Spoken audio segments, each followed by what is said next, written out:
The Shadow of Azovstal. The battle for Mariupol had been raging for weeks. The defenders of Azovstal, exhausted, wounded, and nearly out of ammunition, held their ground under relentless shelling. The steelworks, once roaring with industrial life, had become a concrete labyrinth of death. But the soldiers feared more than just the enemy. Down below, in the old tunnels, there was something else.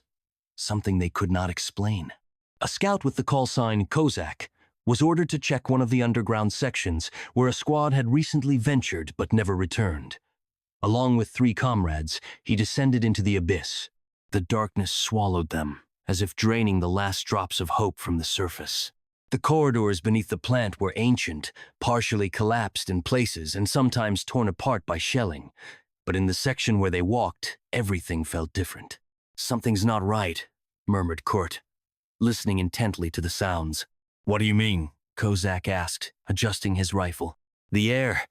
It's thick here, almost alive." No one answered. They all felt it but didn't want to say it aloud. The first scream echoed 10 minutes later. Loud. Desperate. Like a soul being ripped from a body.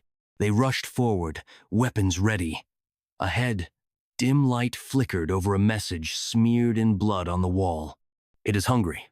"What the hell is this?" gasped Sova. No answer. But there was scratching. It came from everywhere. Above them, beneath them, behind them. As if the tunnels themselves were moving. And then the flashlight caught it. It stood at the end of the tunnel, too tall to be human.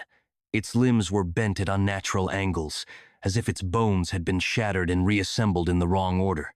Its skin, or whatever covered it, gleamed dully like wet metal. The worst part was its eyes. There were many, black, bottomless, staring at each of them all at once. "Fire!" Kozak shouted. The first bullets flew, but the monster didn't even flinch. It took a step forward. Sova trembled, his eyes wide with terror. It's talking in my head." "What?" Kozak grabbed his arm. Sova suddenly jerked toward the tunnel and disappeared into the darkness. His scream lasted a minute, and then something snapped. "Fall back!"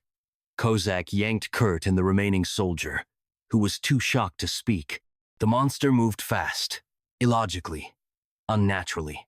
It appeared and vanished in the shadows. Its body dissolved into the darkness, and then emerged from another side. Something sharp brushed Kozak's back, and he felt the cold. Not pain, but cold, seeping into his core. Turning around, he saw Kurt.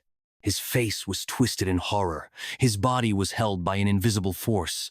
And then Kurt spoke. But it wasn't his voice. It was the voice of the dead. "We are all here." Kozak fired, but it was too late. He ran. He had to get out. Behind him, darkness. It swallowed the tunnels, devoured concrete, erased people from existence. A hatch! He saw it. With the last of his strength, he pulled himself up and collapsed onto the concrete of Azovstal. The air burned his lungs. His comrades surrounded him. "Where are the others?" the commander asked. Kozak looked into the dark opening of the tunnels. "Down there," he said. "And now, it is not alone." A week later, Azovstal fell. Russian troops entered the tunnels. None of them ever came back out. The end.